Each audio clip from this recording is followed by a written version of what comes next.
J'habitais un petit appartement, un de ces endroits aux murs si minces qu'on pouvait entendre le soupir du voisin. Non pas que ça m'importait, d'habitude le son n'était qu'un bourdonnement lointain de la vie d'autrui. Mais tout a changé quand elle a emménagé dans l'appartement d'Aix-en-Grave-Côté. J'ai commencé à entendre une voix, au début juste des murmures, puis des chansons. C'était une voix qui me captivait, douce et pleine de mélancolie. Je me surprenais à sourire bêtement au mur. C'était étrange, je sais, mais sa voix semblait peindre un tableau dans mon esprit. Elle chantait des chansons qui parlaient d'amour et de perte, mais d'une manière si belle que la tristesse se transformait en article. Je m'imaginais de l'autre côté du mur, l'observant, peut-être était-elle assise près de la fenêtre, avec sa guitare sur ses genoux. Dans mes fantasmes, elle avait de longs cheveux sombres et des yeux qui correspondaient au ton de sa voix. C'était une image si réelle dans ma tête que je pouvais presque la toucher. Je passais des heures ainsi, juste à écouter, à fantasmer. Parfois, je me surprenais avec un sourire niais sur le visage, bercé par la mélodie qui envahissait mon espace. C'était comme si sa voix était une bande-son pour ma vie, donnant de la couleur au jour gris. J'essayais de deviner ce qu'elle faisait, où elle se trouvait dans l'appartement.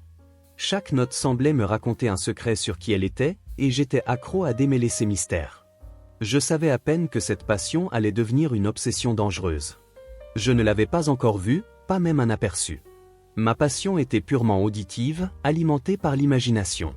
Mais cela ne faisait que la rendre plus éthérée, plus parfaite dans mon esprit. Je passais la journée à attendre le moment où sa voix remplirait à nouveau mon appartement. C'était un rituel, une attente anxieuse qui consumait mes heures. Le travail et les autres personnes devinrent sans importance face à sa mélodie. Mon existence semblait tourner autour de cette voix. J'ai commencé à remarquer de petits détails. Sa voix était plus douce le matin, plus forte le soir. Elle semblait chanter plus quand j'étais à la maison, comme si elle savait que j'étais là. Je me surprenais à penser à ce que ce serait de la rencontrer, de voir le visage qui correspondait à cette voix. Serait-elle aussi belle que sa mélodie ? Je commençais à franchir la ligne entre l'admiration et la folie, mais à ce moment-là, je voulais juste plus. Mon esprit n'était plus le mien. Mes nuits étaient remplies de rêves vifs où je la rencontrais. Elle me souriait, et sa voix, maintenant murmurante, me disait des mots que je ne pouvais déchiffrer. Je me réveillais le cœur battant, la sensation qu'elle était proche, même si ce n'était que dans mon imagination. Je me sentais connecté à elle d'une manière que je n'avais jamais ressentie auparavant. Cette connexion imaginaire était tout pour moi, c'est ce qui me faisait sentir vivant. Et je voulais la transformer en réalité. La fantaisie était belle, trop parfaite pour être vraie. Et, comme toute bonne illusion, elle a commencé à se briser lentement. Les premiers signes étaient subtils, presque imperceptibles. Sa voix, autrefois toujours douce, a commencé à avoir des pics, comme si elle était étouffée. Je m'inquiétais, mais la fantaisie était plus forte. J'imaginais que c'était juste un rhume, ou peut-être qu'elle chantait une chanson plus triste. Mon esprit refusait d'accepter quoi que ce soit qui pourrait gâcher l'image parfaite que j'avais créée. J'étais aveuglé par mon propre désir. Puis, les disputes ont commencé. Des voix fortes, masculines, résonnaient à travers le mur mince, étouffant sa mélodie. Mon cœur se serrait chaque fois que j'entendais ces cris. Je me sentais impuissant, juste un auditeur d'une douleur qui n'était pas la mienne, mais qui m'affectait profondément. Sa voix s'arrêtait quand les disputes commençaient, et je ressentais un vide. La fantaisie était en train de se défaire, mais je m'accrochais encore aux morceaux, essayant de les assembler. Je me détestais de ne rien pouvoir faire. C'est alors que j'ai réalisé la vérité, une vérité dure et froide. Elle ne chantait qu'après les disputes. La mélodie, autrefois si pleine de magie, était en fait à lamentation, une façon d'exprimer la douleur. Cette voix que j'aimais tant était le reflet de sa tristesse. Cette chanson que j'imaginais pour me rendre heureux, était pour pleurer. La romance parfaite que j'avais construite dans mon esprit s'est brisée en éclats. La réalité était bien plus cruelle que n'importe quelle fantaisie. Je me sentais idiot de ne pas l'avoir remarqué plus tôt. Mon amour platonique s'est transformé en quelque chose de différent, quelque chose de sombre et de déformé. L'inquiétude s'est transformée en colère. Colère contre l'homme qui la faisait pleurer, colère parce qu'il gâchait la voix que j'aimais, colère parce qu'il était la cause de sa douleur. J'ai commencé à prêter plus d'attention aux disputes, essayant de comprendre ce qui se passait de l'autre côté du mur. Chaque mot agressif me semblait être un coup de poing dans ma propre poitrine. Je commençais à perdre le contrôle, et cela m'effrayait. L'image que j'avais d'elle a changé. Ce n'était plus la femme parfaite de mes rêves, mais une victime, quelqu'un qui avait besoin d'aide. Et moi, dans ma folie, je me voyais comme le seul qui pouvait la sauver. Le son de sa voix, autrefois un baume, était maintenant un rappel constant de sa douleur. Je me sentais coupable d'avoir tant idéalisé, de ne pas avoir perçu les signes. Je voulais qu'elle cesse de souffrir, je voulais que la mélodie redevienne pure joie, mais je ne savais pas comment. La passion que je ressentais pour sa voix s'est transformée en un sentiment insensé, un désir de la protéger à tout prix. J'ai commencé à haïr le son de la voix de son petit ami, chaque cri, chaque mot grossier me semblait être une attaque directe contre moi. Je sentais mon corps bouillir, la colère grandissant en moi. Mon esprit a commencé à élaborer des plans, des idées déformées sur la façon dont je pourrais intervenir. Je n'étais plus l'homme qui se contentait d'écouter, j'étais en train de devenir autre chose. La colère s'est transformée en un feu en moi, brûlant tout ce qui restait de ma raison. Je ne pouvais plus me concentrer sur rien d'autre que lui, l'homme qui la faisait souffrir. Mon esprit est devenu une carte, traçant chacun de ses pas, chacun de ses mouvements. J'ai commencé à sortir de l'appartement, sous prétexte de faire un tour, mais en réalité, je le cherchais. Je voulais savoir qui il était, ce qu'il faisait, où il allait. J'avais besoin de plus d'informations sur ma cible. Je l'ai vu pour la première fois sortir de l'immeuble, un homme de taille moyenne, avec une posture arrogante. Il semblait avoir le monde entre ses mains, tandis qu'elle souffrait à la maison. Mon sang a bouilli. Je l'ai suivi à distance, observant ses habitudes. Il allait au même bar, rencontrait les mêmes amis. C'était une routine prévisible, et cela m'aidait à planifier. Chaque détail, aussi petit soit-il, était noté dans mon esprit malade. J'avais l'impression de jouer à un jeu de stratégie. Les nuits se sont transformées en veille. Je me cachais dans l'ombre, l'observant rentrer chez lui, souvent tard dans la nuit et titubant. Chaque fois qu'il entrait dans l'immeuble, je ressentais un mélange de répulsion et un étrange sentiment de puissance. J'étais invisible, un fantôme qui l'observait, et il n'avait aucune idée du danger qui le guettait. Je me surprenais à sourire dans le noir, une ombre se répandant sur ma propre âme. L'obsession m'avait transformé en une autre personne. À chaque cri que j'entendais venir de son appartement, la colère en moi grandissait, alimentant la soif de justice ou de vengeance, je ne savais plus faire la différence. Je le voyais comme l'incarnation de sa douleur, la personnification de tout ce que je haïssais. Sa voix, quand elle apparaissait après les disputes, semblait encore plus brisée, et cela ne faisait que me donner plus de raison de continuer. Je ne pouvais pas dormir correctement, mon esprit était toujours en train de machiner, de planifier le prochain pas. J'ai commencé à penser à la façon dont les choses pourraient être différentes. Sans lui, sa vie serait plus légère, sa voix retrouverait sa joie. C'était un fantasme auquel je m'accrochais avec acharnement, la dernière étincelle d'espoir dans mon esprit. Je me suis convaincu que je faisais la bonne chose, que c'était pour un bien supérieur. Cette justification, aussi tordue soit-elle, me donnait la force de continuer ma poursuite implacable. Je ne me souciais plus des conséquences. Les opportunités semblaient rares, mais j'étais patient. Je savais que, tôt ou tard, il ferait une erreur, sortirait de son schéma. Et je serais là, prêt à agir. Je ne ressentais plus de peur, seulement une détermination froide. La mélodie triste de la voisine, autrefois une lamentation, était maintenant mon appel. J'étais à un pas de franchir la ligne, et je le savais, mais l'urgence de la sauver était plus forte que tout sens de la moralité. J'étais prêt à tout. L'occasion est venue par une nuit pluvieuse. Il est sorti du bar plus tard que d'habitude, et sa voiture était garée dans un endroit isolé, loin des lumières de la rue. Il titubait, clairement ivre, et je savais que c'était ma chance. Mon cœur battait fort, mais ce n'était pas de la peur, c'était une excitation étrange, presque morbide. Je l'ai observé de loin, attendant le bon moment, l'adrénaline coulant dans mes veines. La pluie lavait les rues, et je sentais qu'elle lavait mes propres péchés. J'ai démarré la voiture et attendu qu'il entre dans la rue. Mes mains tremblaient sur le volant, mais mon esprit était froid, concentré. J'ai accéléré, les lumières aveuglant l'obscurité de la nuit. Il ne m'a même pas vu. Ce fut rapide, un choc sec, le bruit de l'impact étouffé par la pluie. J'ai senti la voiture passer sur quelque chose, et un frisson a parcouru ma colonne vertébrale. Je ne me suis pas arrêté, j'ai continué à conduire, le cœur battant la chamade. J'avais fait ça, je l'avais éliminé. Je suis rentré chez moi, les mains moites et le corps tremblant, mais l'esprit étrangement calme. L'image de l'accident se répétait dans ma tête, mais sans culpabilité, juste avec une sensation de vide.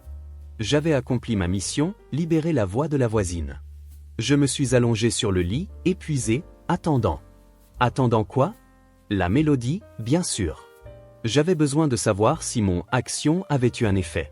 La tension dans mon ventre était presque insupportable. Les heures s'étirèrent et le silence était la seule chose que j'entendais. Aucune dispute, aucun cri et, le plus important, aucune chanson. J'ai commencé à m'inquiéter. Avais-je commis une erreur? Où était la mélodie que j'attendais tant? L'absence de sa voix était un fardeau, une preuve que tout ne s'était pas passé comme prévu. J'espérais que l'absence de sa voix résulterait en la présence de sa voix, mais ce ne fut pas le cas. Soudain, une note.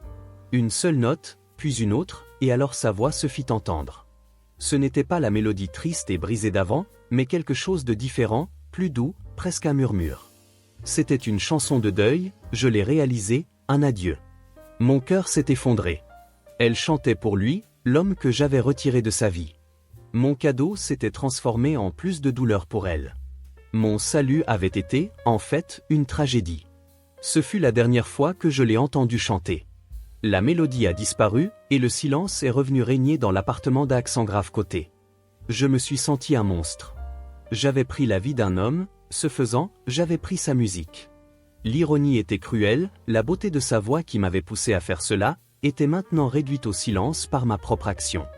J'étais piégé dans un labyrinthe de culpabilité, sans savoir comment en sortir. J'avais brisé sa voix, son âme, peut-être pour toujours. Les semaines passèrent dans un flou silencieux.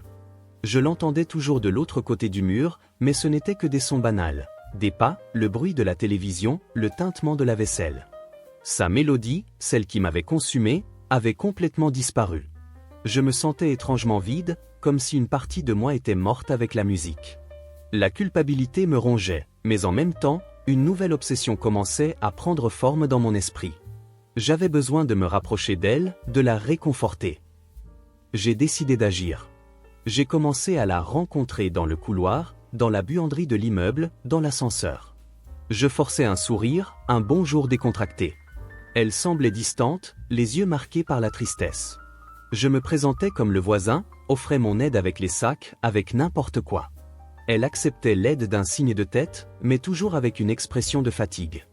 Je ressentais un mélange de satisfaction d'être près d'elle et de frustration qu'elle ne remarque pas ma présence. Je me souviens du jour où elle m'a invité à prendre un café. Mon cœur a bondi. C'était ma chance. Je me suis assis dans son salon, où j'avais tant de fois imaginé la mélodie de sa voix. L'appartement était simple, mais chaleureux. Elle parlait de sa perte, de la difficulté d'aller de l'avant. J'écoutais avec une attention feinte, offrant des mots de réconfort vides. À l'intérieur, j'étais en extase. Je me suis approché d'elle de manière morbide, me présentant comme un refuge sûr. Petit à petit, la barrière entre nous a diminué. Elle me voyait comme un ami, un confident.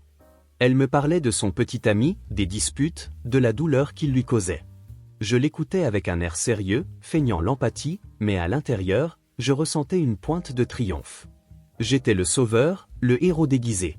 Je la convainquais qu'elle méritait mieux, que la vie pouvait être différente. Je tissais une toile de mensonges et elle y tombait. Une nuit, pendant que nous parlions, elle s'est penchée et m'a embrassé. Ce fut un baiser délicat, presque triste, mais pour moi, c'était la confirmation que mon plan avait fonctionné. Je l'ai serrée dans mes bras, ressentant un mélange de victoire et un profond sentiment de vide.